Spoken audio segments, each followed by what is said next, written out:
Hello, philosophers. I'm Sam Mascaro, And I'm Alex Martinez. and welcome to the second episode of Film Philosophy. And with us today, we have my good friend Gary Peeler. Hey everybody, how's it going? Gary Peeler here. How are you doing, Gary? I'm pretty good. How are you guys? Oh, we're just dandy. I'm doing great. Good to hear. Why don't you introduce yourself to our philosophers, since this is our first guest? I'm Gary Peeler. Just like Alex and Sam, I'm interested in film. I've worked with Alex before on many. We collaborated, and probably our biggest collaboration to date, a short film we did, our very first one called Flood, in which I co-wrote, co-created, and I played the main character. And it's very exciting, and I look forward to working with Alex in the future. Sweet. I remember when we worked on that too. It was really fun to get to work with you and with David and a bunch of other of our friends. It was really great. Yeah, it's definitely a once-in-a-lifetime kind of thing. You get this kind of idea that's also met with good reactions, because everyone we showed it to, everyone from our classmates to our families, they all liked it, which is a good thing. Always, yeah. You definitely want to be able to have the support of your peers behind any project you do. Yeah, no doubt about that. And today, I had this idea of what we should talk about. I wanted to mention one thing, though. Spoilers aside, I don't want to spoil this movie for anyone, but I saw a movie this afternoon with my grandfather for my birthday, and it was probably the best film I've seen. I don't know if you've heard of it, Sam. It's called Lone Survivor. Absolutely. I have it downloaded on my laptop. Yeah. The director, Peter Berg, amazing job. I left the movie actually crying. It was really sad and really... It's a very powerful film. It was. And I guess it was the writing mostly of it. But, I mean, the critics love it. 74% on Rotten Tomatoes, and the audience with the 90%. They're raking in some money, though, with the box office being $22.1 million so far. So, well, the main thing about Lone Survivor, and those who have seen it will definitely hear what I'm saying, kind of visualize it, is that a huge portion of it is unsaid work. It's all just action parts, especially the part when they are constantly having to fall off this huge mountain as the Taliban forces are coming towards them. They have to keep on jumping, and every time they do that, they start getting so scraped up and so beat up. By the end of it, Mark Wahlberg has a bone sticking out of his leg, and so it's just insane. But yeah, definitely, it's extremely extremely great movie. It tries to put together a very peculiar goodness gracious situation. And try to be able to, make a movie out of it. And I honestly think they did a pretty great job. Especially with that, I actually heard that most of the stunts were legit. They actually got the actors to do it. And it was so... I guess they injured themselves a lot. And a couple people actually got concussions from it. So... I could definitely, by the way they were doing that, I'm not surprised. We all hope that they're okay, but in the end of the day, that's the price for a good film, I guess you could say. Yeah, totally. It's definitely one thing to be an actor in that kind of movie, but I don't know if many people know this, but it's based off true events, and it's also based off a book that the lone survivor, aka Marcus, his last name escapes me. Marcus Luttrell. Yeah, Marcus Luttrell, that he experienced himself. So, with the severity of the stunts and people getting concussions, apparently, it's definitely a powerful thing to see. Yeah, that they portray the movie and the actual events so well. Definitely. I don't know if you guys have seen this.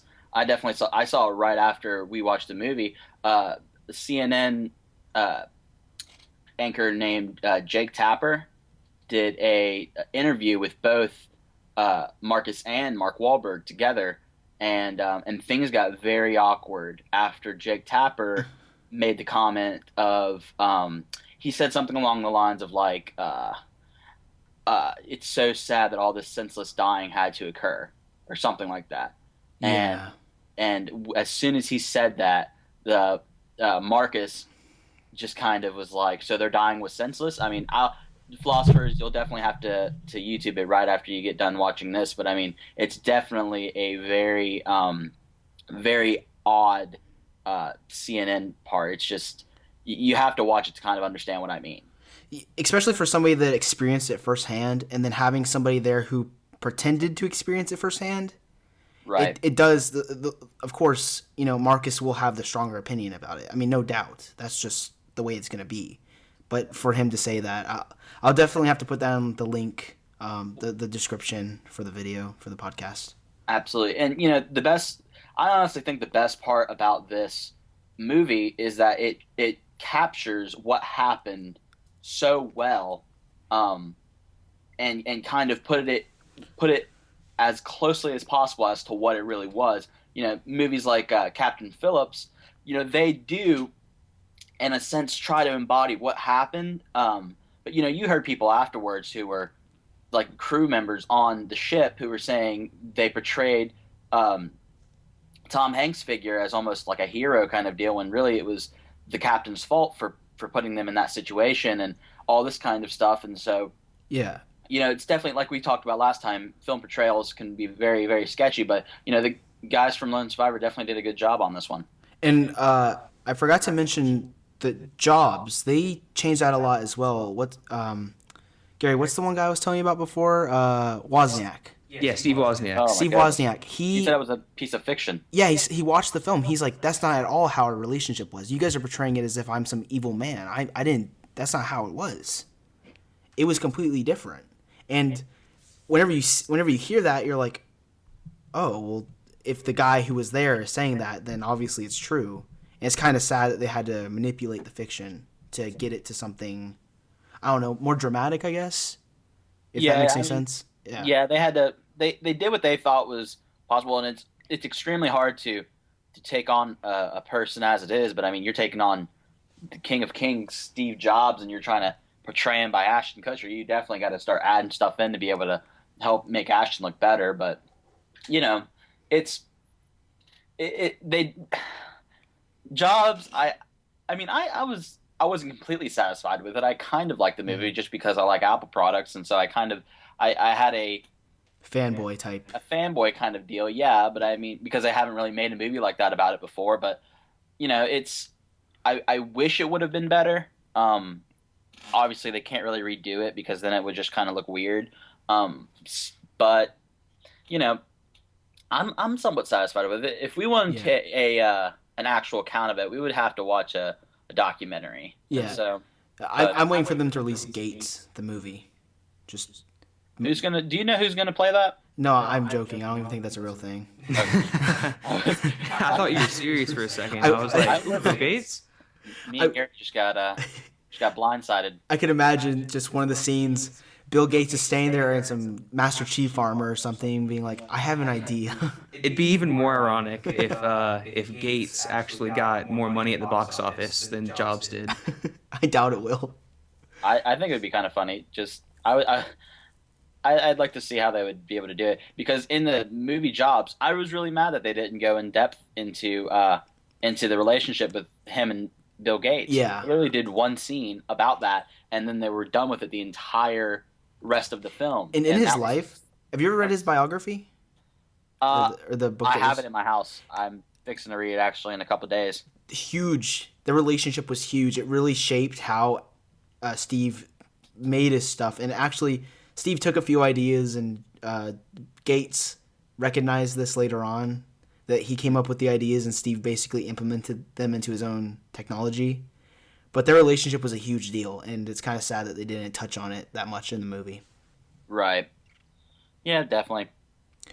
So today we were going to talk about the relationship between the screenwriter, the director, and the actor. I guess we can all kind of take our own views about things, seeing as how we all kind of fall into a certain category. Me and Gary both write, but usually we write together. But Gary also acts, and I don't act, so he'll probably take the perspective of the actor. So, Sam, I guess you'll be the director. I'm not sure what knowledge you have. Uh, well, I mean, you know, there's a lot of different uh, I'm sorry about that, guys. styles. When there's a lot of different things that films have that I recognize. I would rather, in all honesty, a film be better written than better acted out by a guy like Shia LaBeouf or somebody like that. Yeah. But that's just my opinion. Some people like to see the stars, like to see like guys like Johnny Depp and all that kind of stuff. But the great movies are the ones that you can be able to have a good script, a good director, and a decent actor. I mean, movies like Life of Pi, which the guy who played in the movie literally was a nobody. He was a regular kid from India, and they picked him up and they put him in the thing. And so it's like I have a deeper respect for the screenwriters and for the directors than the actors. Not that I don't love the actors, for all you actor philosophers out there, but it takes a whole nother level to be able to think up the things that are being said. Yeah, it definitely. Another example. Speaking of Life of Pi, Avatar by James Cameron. Absolutely. Sam Worthington was living out of his car before he was cast in Avatar, and that blew up obviously. And now he's where he is today. Clash of Titans. He played the main character in the video game Call of Duty Black Ops and Black Ops 2. So I think I agree with you where the actor doesn't have to be like a well-known like the acting, it has to be decent, but writing definitely takes a important step because without the script, there's literally nothing to do really. Because without the script to follow, without an idea, you're kind of just pointing a camera at a person and telling him to talk. Absolutely. I mean, but actors, I could train a monkey to be able to read my script. Right. Considering the intelligence level of the monkeys apparently right now. But it takes a whole nother, like I said before, it takes a whole nother level to be able to have a script and not only be able to write it all, which if you write a full-length 2-hour movie, you are doing some serious just hand to keyboard kind of action. It's going down for like months on end. I can barely be able to handle a 6-paragraph essay at night, and so thinking about what they got to do, I have immense respect. But just from that, being able to add in a flair, being able to add in a certain kind of style, something that can be able to distinguish you from the other screenwriters out there, really defines the films that you're writing for. Definitely. Yeah, and my opinion about the whole screenwriting thing, I don't know if you guys heard about this, but I know some directors who don't want their screenwriters on set with them, who tell them that after you write the script, basically don't ever come back here because you have no purpose anymore. You've written my script, now you can leave type of deal. Oh my goodness. My opinion about that is you need the screenwriter there. He created these characters. He created the character, the world, all through his mind. And if you don't have him there, how can you accurately depict the world? Yeah, that's definitely one of the most valuable people on a film set because if he sees something that isn't being portrayed, because like Alex said, he created this world, these characters. He knows how they should feel during this. If an actor is portraying a say it's like a sad scene, and if you see like the main character start going like fall to his knees and start bawling out and crying, the writer can say, well, the character, he's kind of like a strong silent type, so he kind of suffers on the inside, so I don't know why he would ever do that. Yeah, and actors, another thing that I've noticed is that some actors will actually take over from that and be like, well, I'm portraying the character now, it's my character.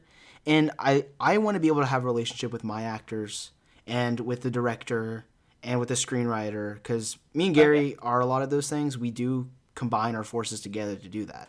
Mm-hmm. And I want to make sure that whenever the actor says, this is how I think that my character needs to act, I need to realize that I need to turn that kind of over to him in a little bit, because he is now becoming the character, and you kind of need a personal touch on it, or else it seems really, really scripted. And you don't want that to be a factor, and that's kind of my opinion about that, is that you kind of need them. You kind of need to have a good, steady relationship with your actors, with the director, and with the screenwriter. Oh yeah, there can never, it anything that you can be able to put into a film is just like any other job you have. If you don't have a like a good atmosphere when it comes to your directors, your actors, your screenwriters, your producers, your gaffers, even the small guy in the background and getting you coffee. If you don't have a good relationship with them, it definitely can affect how your film is, produced in the end. And so it's a very, very, very crucial detail. I was going to say before, I'm sorry guys if you can hear that. That's fine. I was going to say before how, you were talking about, certain people will come on and say that kind of thing. Have either of you ever heard of Richard Schiff? I have not. No, I haven't. Okay, yeah, this is going to prove my point as to what I'm saying. As you guys know, I am a huge political fan. I said it in the first episode. And there's a show called West Wing. And the West Wing was pretty much created by a screenwriter named Aaron Sorkin. Aaron Sorkin, like I said before, did what's it called, the movie on Facebook, Social Network. Social Network, right? Boom, I know something. The Social Network. He did American President. He did the TV shows West Wing and The Newsroom, which the West Wing got nominated for 7 Emmys and won them. Mm-hmm. And so they have an extremely good, record. And Richard Schiff, who's a regular actor on that show, directed a couple of the episodes, and he really didn't make an effect. And the reason why is you could throw the coffee board, like I said before, on script, but Aaron Sorkin, who was a screenwriter, was so in depth and so such a strong force in that thing that when he left the 4th season, you could tell a difference. You could tell that there was a huge difference in the satire in it, the way that the actors kind of were portraying their characters. It was a very awkward situation, and so it all depends. In certain situations, it could be the director who's the one who takes it away. Another situation, it could be an actor who ends up being the director, like George Clooney did with The Ides of March, and Leonardo DiCaprio with The Wolf of Wall Street. It's a very particular thing. It all depends on the movie itself. It can't be. There's no set like one's better than the other kind of deal. Yeah. And when me and Gary were working on Flood, Yeah, I was actually about to mention that. yeah, go ahead. Good. Thanks. I think it's, I guess I'd say different or weirder because Alex, we wrote the script, we directed it, and then I played the main character. So if I saw something during, like if we were on location filming, if I saw something in the script and I recognized the scene and the kind of state the characters in, I'd say, well, maybe we should change up this line because it seems out of character. And being the person one of the people who wrote the scripts and who's also portraying that character, it's definitely, I guess I'd say it's easier in a way to fully grasp that certain character's like state and how he would react and what he would do in certain situations. Right. Well, definitely. If all projects were made by the screenwriters and the screenwriters were able to direct and be able to act it out themselves, a lot of the pictures we see nowadays would probably not be how they are. And so, but yeah, I completely hear what you're saying. And you see that happening a lot. Little independent movies like the Sundance Festival movies that you see all the time, a lot of them are extremely good and they're extremely well written. And that has to do with the fact that they have an extremely small cast. It's not like it's a huge corporate thing where they're going through, 17 people to be able to get a certain part of a script approved. They're literally doing one person to another. It's not anything different than that. Yeah, it's definitely that's very true. With these smaller cast, I mean, the only writers for Flood were me and Alex, so Right. we knew our each other's writing style, and we were able to work off each other, so we could write it and get it done. Oh yeah. It makes it a lot easier when you're doing that as well. And me, since I edited the film, writing and editing, some people try to separate them as much as you can, but I know some directors also who put their writers in the editor's room. Always a good idea. You have this idea of how you want it to happen. The editors might have an idea of how you kind of wanted it to happen. But if you can help them push it into the direction of how it should have been, it looks really good. And me being able to write Flood and being able to say, well, I kind of want this shot to look like this. Oh, crap, we didn't film that. I can always change and edit the video clips to make it seem like that. Oh yeah. I definitely think that if Disney doesn't grab George Lucas and put him as one of the main people when it comes to Star Wars, they're going to be completely just out of luck when it comes to everything. They just finished writing that script too, like the other day. They have to. If they're done writing the script, they need to go through it. Like for example, when they were doing the Harry Potter films, I remember J.K. Rowling was talking, and I also want to bring up J.K. Rowling again about her recent putting in as the screenwriter for Fantastic Beasts and Where to Find Them. But she was talking in an interview, and she said, "Well, we were reading through the script, and some of the screenwriters, they worked close with me, but we were doing a read through." And there was a part where Dumbledore was sitting. It was in Half-Blood Prince.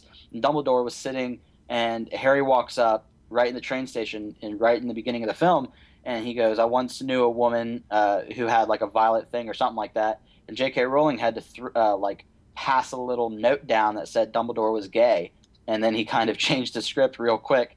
But you definitely have to have a close relationship to be able to get that kind of effect out, be able to really get the true message behind what the writer is saying. Yeah, and what they intended, because you might not find interest in those little details like Dumbledore being gay or something like that, but it really does affect how the character acts. Oh yeah. You could change a trait in a character, and it really does change the character. With Gary, we originally planned the main character Jethro to be depressed and an alcoholic, but Gary really brought that kind of out there, leave me alone, very I don't know the way to say it, but just this vibe that really made the character feel less of a written character and more like an actual person. A broken hero. Yeah, there you go. Yeah. Best way to describe it.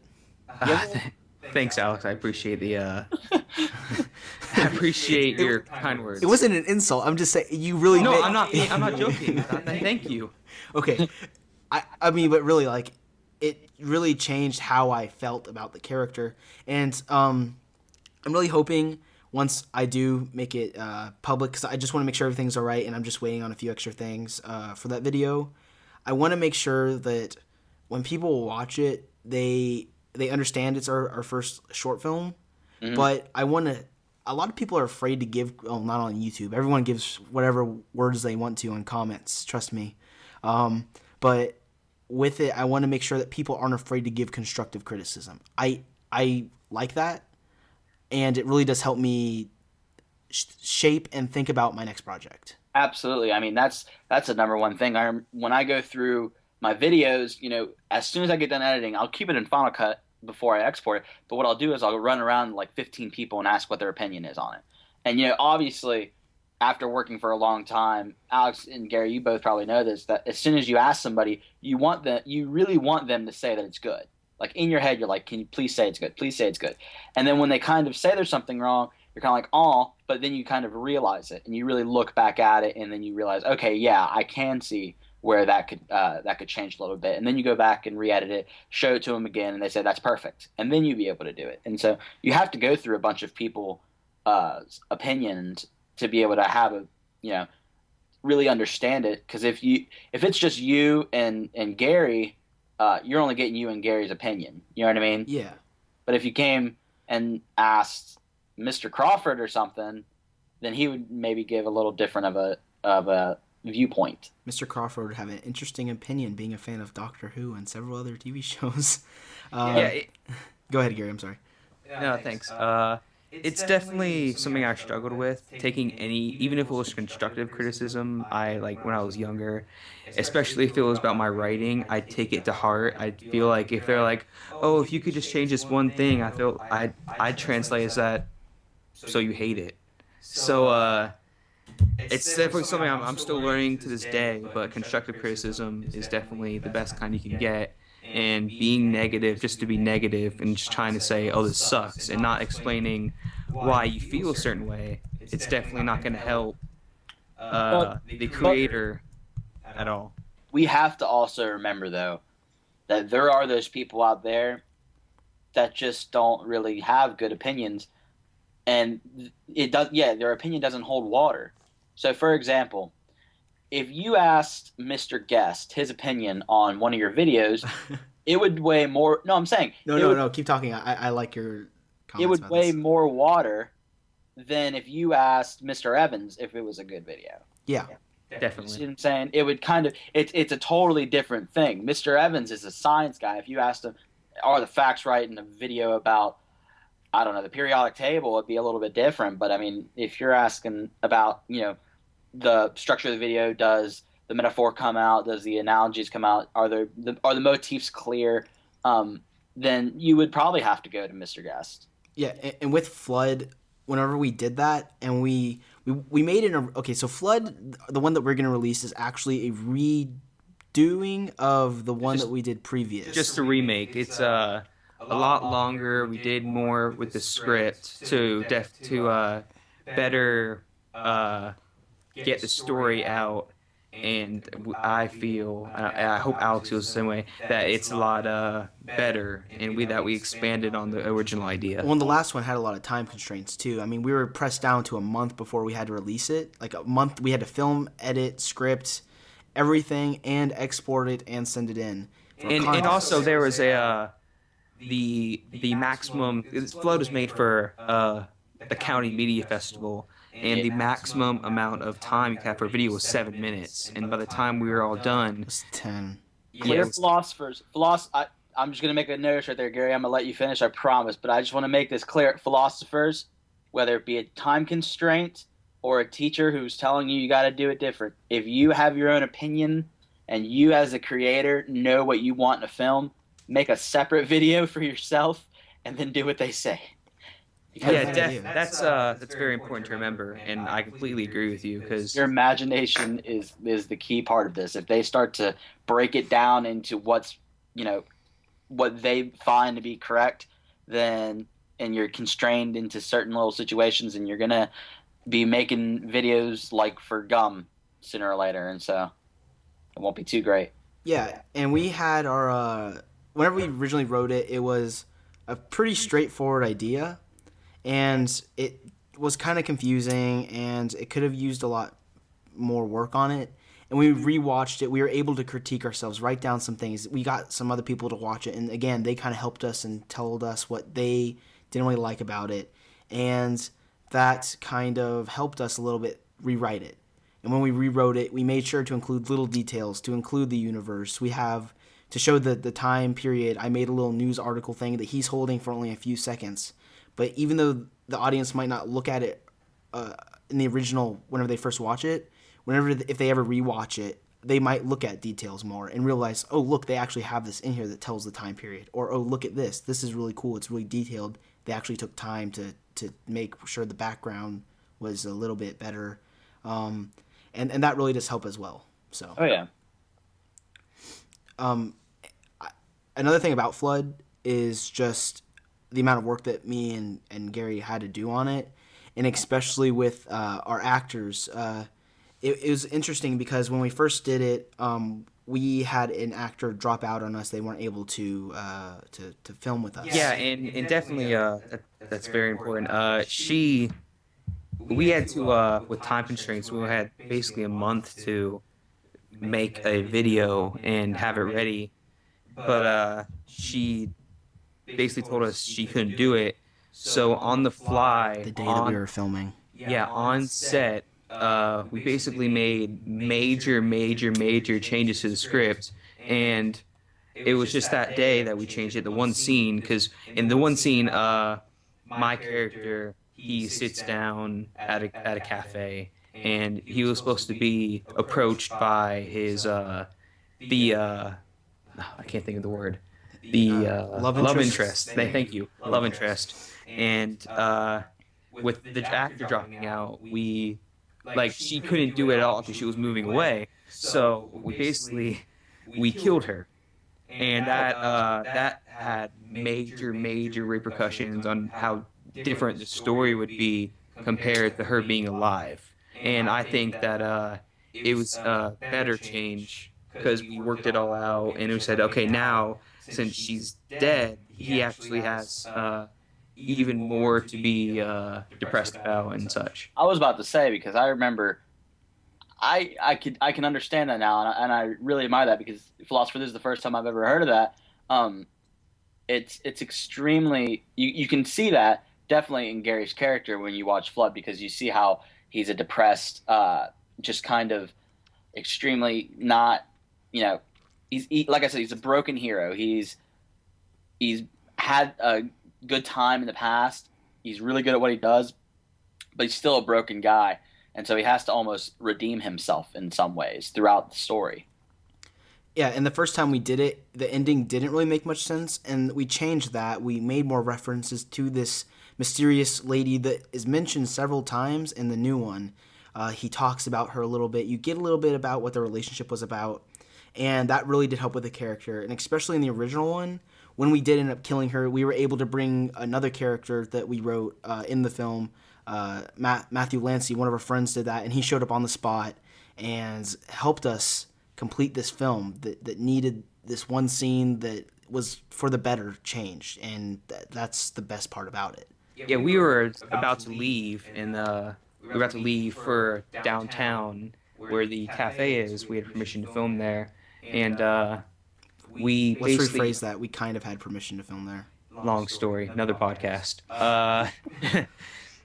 We texted him, and this was just out of the blue. We just asked him, we need you to be this character, and we need you to dress, because in my character, he dresses, he had a fedora, a trench coat, a suit and tie, and we basically told him, we need you to wear that and be this character and show up at this time. And he did. It's our friend David, and he shows up in probably, he looked the part, he acted the part, and that gave us, me and Alex had major respect for him now. Not going to say he overdid it, but he might have overdone it a little bit, but it was for the best. And the costume was great, and it was just I was happy that I have relationships with these friends, that I'm able to ask somebody to do something like that, and without questioning it, they would show up, and that's just the best part about it. Oh, yeah. Yeah, definitely. I mean, if in any situation, you definitely want to be able to have people like that on the fly, because doing this independent work like this, you don't have a huge amount of resources, and so you have to kind of use, what's lying around, whether it be a fedora or a friend. Yeah. So. I like that. Fedora or friends, new T-shirt on. I'm just kidding. It's not going to happen. Probably won't have a shop. But that's true. You have to build relationships. That's a big part, I think, about the industry and just film alone. To have these relationships with these people it's able to further prepare you for writing, for directing, for acting, and you're really able to rely on these people. So, I mean, when you go to school and you go in front of people, whether you like them or you don't like them, people say all the time, I just be myself. In a lot of senses you do, but even more you don't. And so when you go to school, you kind of do put on a little bit of a face just to kind of help you be successful in school in both the social and educational matters. For example, I have some teachers, maybe not this year, maybe so. I'm not going to speculate because I don't know who's listening to this. Um, but I have literally made uh, satirical jokes with them. I've been extremely sarcastic, but in a funny way with them. I've been as lovable as humanly possible, and I may just not like them, the teacher as a whole. But I do that because in this world, you never get anywhere with being negative. I promise you guys, philosophers out there. This is a quick philosophical moment outside of film. Never be negative because it will never help. That's Sam very true. Mascaro, master thinker. Master thinker. Thinker of all. Master philosopher, actually. Yeah, that's his title now. He's the master philosopher of film philosophy. You know what Mr. Dunn said, and if you guys take APUS, you probably won't have him. But Mr. Dunn said that the act of philosophy is not a matter of answering questions; it's a matter of asking really good ones. That's a really good. That's yeah. That's actually really true. The more you ask questions, the least answers you can get, but the more you can think about something. Right. And I'd actually like to throw a conversation we were just having a second ago back. We have enough time, so Gary, let's explain to him what happened at the cafe. The cafe. We were filming there. We got permission to film from our teacher. He called ahead and and asked if we could film there, and they said sure. So we decided to. We tried filming inside, but that didn't work out because all the machines to make coffee and all that kind of stuff that was going on, and we didn't really we weren't trying to bother people at all. So we decided, okay, we're gonna film outside, even though that later on that killed our audio. But we were filming outside, and then we were going inside just to make sure we have everything. We were already done filming the scene, and the one of the guys who works there, Baristas. yeah, one of the baristas, he basically told us that we weren't allowed to film there, and we had to have a permit to film there. And I further looked into this, and Florida, the state of Florida, does not require you to have a filming permit to film in certain areas, as long as you have permission. So it became a running joke with us that we just kind of, for the next month or so, we just kind of said that we needed a permit for everything, which that experience was really interesting because it kind of furthered. We were like, oh, this is how people are. Okay, we just got kicked out of Starbucks. No, it's kind of just shows that it brings us into more of the real world, because you can definitely plan out something. Okay, we're going to film this scene there, but you can experience problems on set and on location that you don't see, and you have to adapt to that certain situation. And we were polite as possible. We agreed because we already finished filming everything, so we just left. And I'm gonna call you guys the Darwin film officers whenever necessary. Thanks, Sam. appreciate it. Okay, and with what Gary was saying, yeah, I think next film that we do, Gary, we really need like a plan B, just in case anything like that ever happens again. We are able to be like, okay, bye, and we can just go somewhere else. Plan B is we don't film downtown. Yeah, plan B. That's a good idea. Stay away from cafes. How about if just you're filming? an alphabet of plans, A through Z? We just make a plan for each letter, and we just do it if something happens. You ever notice though that honestly, some of the best parts in any film, when you find out later that they were not written in, they weren't planned, that they were just spontaneous things that ended up happening. Just ad-libbing? Yeah. It's definitely one example. One of my favorite examples is Indiana Jones in the Raiders of the Lost Ark.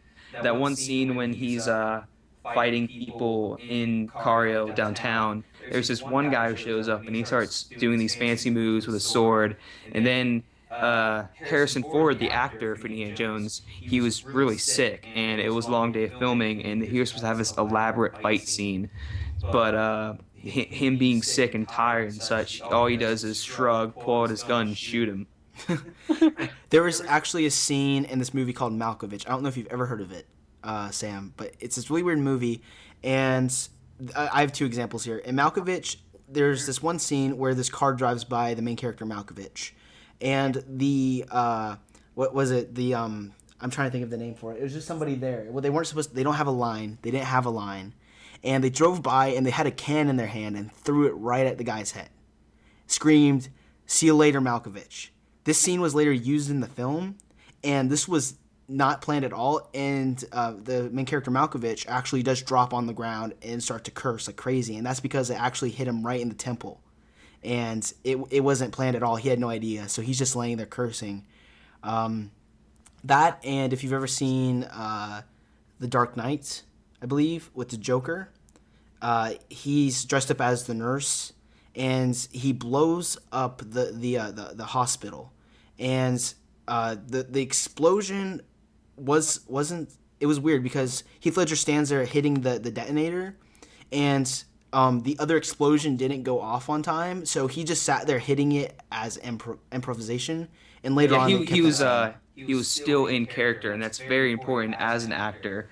To if something goes wrong or something doesn't go as planned, you just kind of stay in character and act as that character would in a certain situation.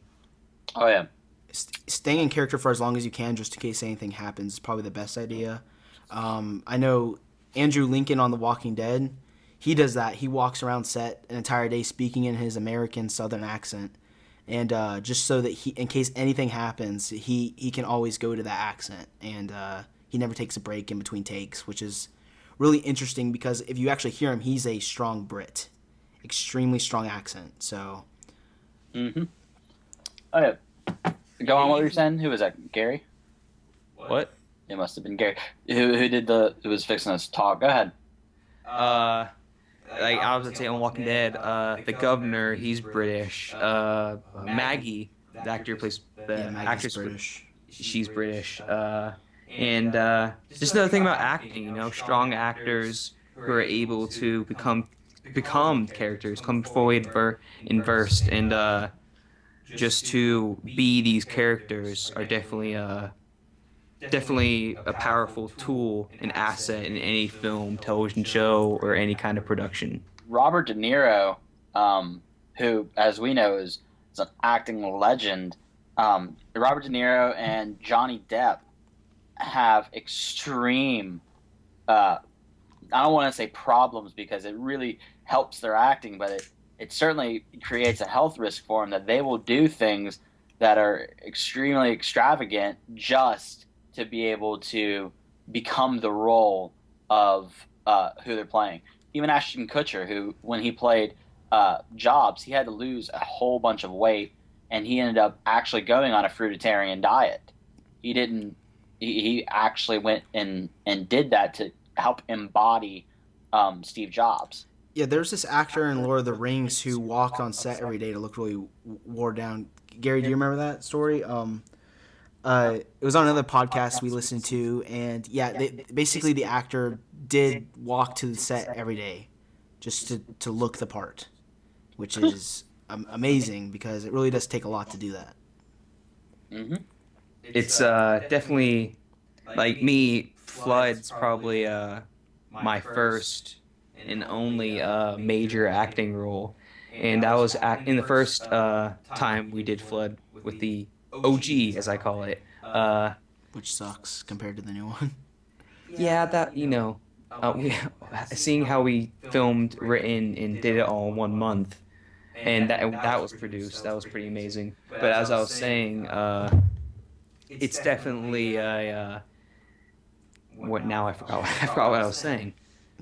It's all right. Sam, I think we need to start to wrap it up just a little bit, if that's all right. Oh yeah, absolutely. So let's look.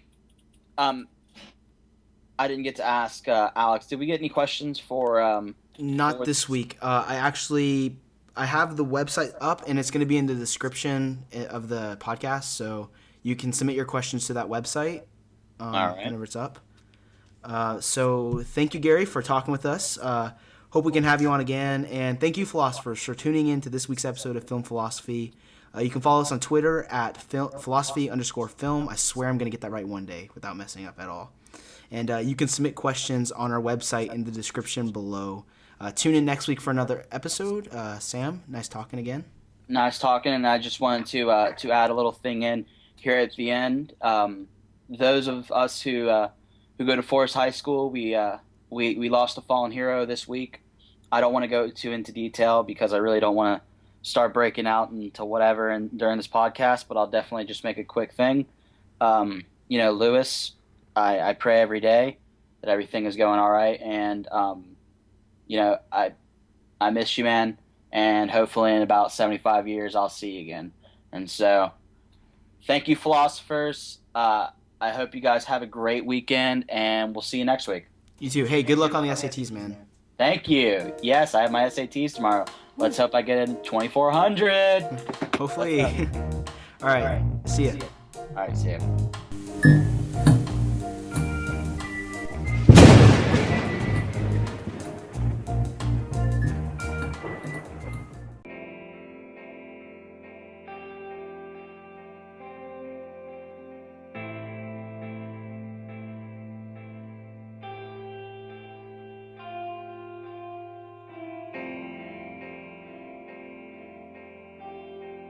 We have to stop consuming our culture. We have to create culture. Don't watch TV. Don't read magazines. Don't even listen to NPR. Create your own road show.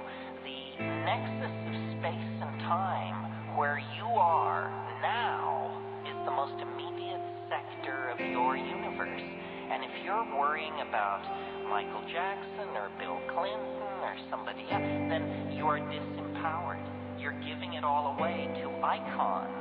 Icons which are maintained by an electronic medium, so that if you want to dress like X or have lips like Y or something, this is shit-brained, this kind of thinking. That is all cultural diversion. And what is real is you and your friends and your associations, your highs, your orgasms, your hopes, your plans, your fears. And we're told, no, we're unimportant, we're peripheral, get a degree, get a job, get a this, get a that, and then you're a player. You don't even want to play in that game. You want to reclaim your mind and get it out of the hands of the cultural engineers who want to turn you into a half-baked moron consuming all this trash that's being manufactured out of the bones of a dying world. Where is that at?